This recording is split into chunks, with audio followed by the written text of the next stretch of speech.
Hi everyone, it's Raina. So this video is for Capricorn Sun, Moon, Mars, and Venus. It's 3 tips for love for any of these placements. Yes, I think that even if you are not a Capricorn Sun, but you have Venus in Capricorn, that you may still get a lot out of this. This is kind of like a little bit for fun, a little bit for, allowing people to understand that the requirements for each sign differ when it comes to anything that we talk about. And in this case, we're talking about love. How to attract love, but also to keep it. Because, I've made this point before that you may be the kind of person who is attractive, is personable, and you have no problems meeting people, meeting potential love partners, but it's about closing the deal, It's about how do you maintain that relationship. And sometimes people have their own baggage that creates patterns within themselves, and they're like kind of unconscious. They don't know that they're doing this and they're turning off the other person. This is why I love to do natal chart interpretations, for instance, because I love that psychological angle of what makes people tick. Even though I'm not trained in the area of psychology, it's still kind of something I have always been interested in. And so I'm, the motivations of people, but also how they get in their own way. And I love that area of self-improvement. And I feel like that is almost, in a lot of ways, the best use of astrology, not predictions, because predictions can be very much open to interpretation, like how it's going to impact somebody. And I don't even necessarily think that it always works out that way, that you can guarantee that a prediction is going to come true. But you can guarantee whether or not you take inspired action on your own behalf. You have that power within yourself. And to me, that's much more substantial and therefore valuable overall. So, okay, here we go. The first tip that I have for you, Capricorn, is make time for romance. It's funny. I said the same thing. I just did Sagittarians reading. And I said to them, make love a priority. And it was kind of different wording, but same deal. Now, for Capricorn, I'm saying this because you tend to be workaholics, or you tend to be very into advancing yourself in your career. So in life, we have to invest our energy in something in order to see the results. You can't like focus your attention somewhere else and expect to have a quality relationship. You're investing and you're making time, you're giving of yourself. I think that's a big part of this too. And there's only so much time in a day. There's only so much of yourself to go around, so you can't be spread too thin.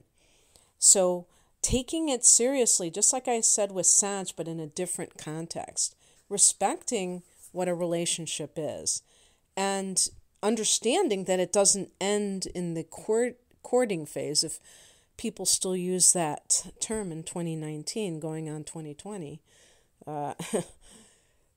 That I might be dating myself, and it was even a term that was used way before I came along.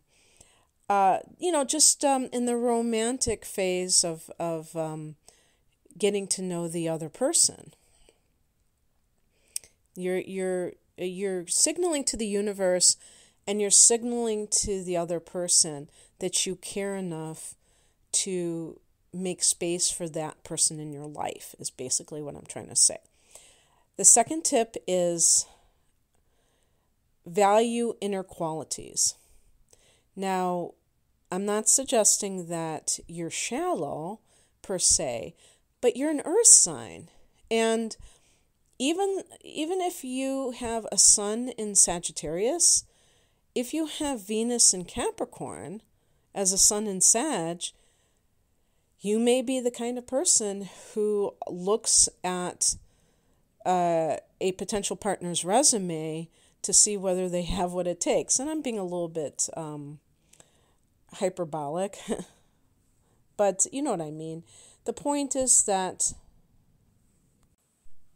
someone may not have the pedigree. They might not come from the most prominent family.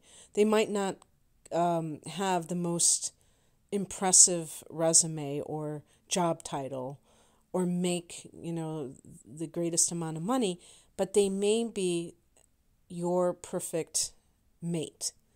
And you may overlook that person in favor of somebody else and not realize that it takes more than these kinds of material concerns to really be the person that you need in your life. Those are just kind of, I would even look at those as survival needs, when we talk about the material concerns. But love is about something much more than that. And really, I don't want to just mischaracterize a placement like Venus in Capricorn, because it's not to suggest that it's just all on the negative side. It's just that Venus and Capricorn are like oil and water. What they represent is just really quite different, because Capricorn is ruled by Saturn and Venus. I mean, they're just not in the same ballpark. And so it's kind of awkward to have Venus in Capricorn.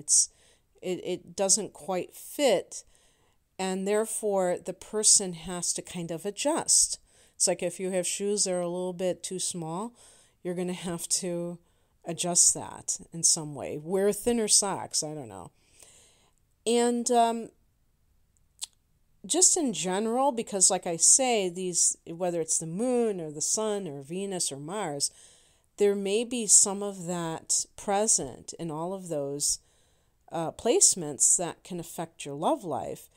And the point is that while we can't completely ignore another person's financial status, their job title, we can't ignore these things because they can affect us.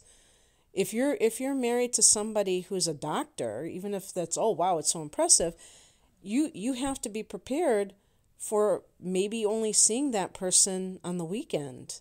Maybe that person works 12-hour days or 10-hour days. Who knows? But the point is that you have to go into it knowing that you're going to be alone a lot. Or if the person has to travel for their work. That's just, something that has to be discussed and looked at.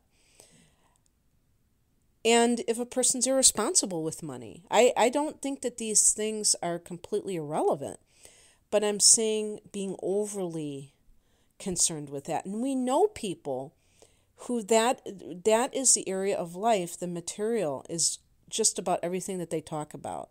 And they have no ability to kind of like value things that don't have a price tag attached to them. And that's sad because they are living a limited existence, and their relationships, if you look at those relationships, they may be quite toxic because it could be that each person is using the other for their own gain, whatever, those kinds of things. So because Capricorn rules the 10th house, which is not only career, but your status in society, that spills over into your evaluation of others. And that can be a bit of a barrier for really finding meaningful love. If it's overdone. But it's going to inform your life in one way or the other, and there's no real getting around that. It's just about awareness. That's all that I do this. Besides just the fun factor, I do this to kind of provoke awareness about how some of these deeply ingrained patterns may affect the way that people even think about potential partners, and whether or not they will overlook somebody that could be really a good fit for you. And it's kind of like, when I did Libra, talking about physical appearance, that love of aesthetics, which is so prominent in a sign like Libra, in every facet of their life, that harmony, the visual harmony. But if it's overdone, it can lead to superficial choices based on, just the facade, not whether or not somebody has a heart of gold.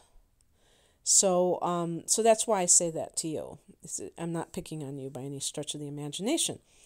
And actually, all these tips are based on what might be challenges for each sign. So the last tip is force yourself to relax and let go of seriousness. This is another thing that Capricorns tend to be as a personality type, is very serious. And if you have, I didn't mention Capricorn rising, but there might be some people who tune in for that, and that is going to be the first thing that other people see, is kind of a dour nature, a bit serious, a bit like, I don't want to say morose, that might be a little bit too much, but,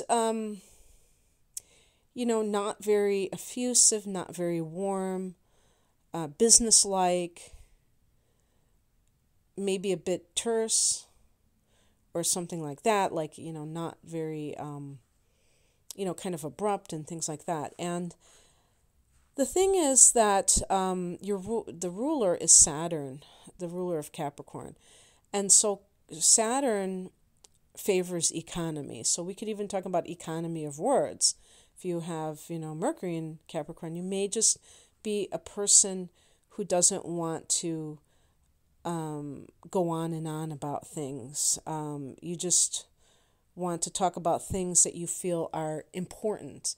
And the problem with that is sometimes we have to stop censoring ourselves, let our hair down, and be more spontaneous and less rigid, okay? And that can be difficult sometimes with Capricorn. I think that a lot of Capricorns are more comfortable in an office setting than in a romantic restaurant setting, because you are more acclimated to that part of life. And part of that is even, I think, a feeling of, what is productive and what isn't. And you may kind of like frown upon leisure time as being something that is frivolous. And that's kind of what I'm referring to as well, is not kind of like turning your nose up at an opportunity to do something for fun. Obviously, if you have the sun in Capricorn and you have the moon in Leo, this may so not be you. But I'm talking about the classic Capricorn mentality of, being productive, being and organizing your time, not just sitting there wasting money. There's another one, being very economical about money. Sitting and wasting your money in a fancy restaurant when you could be,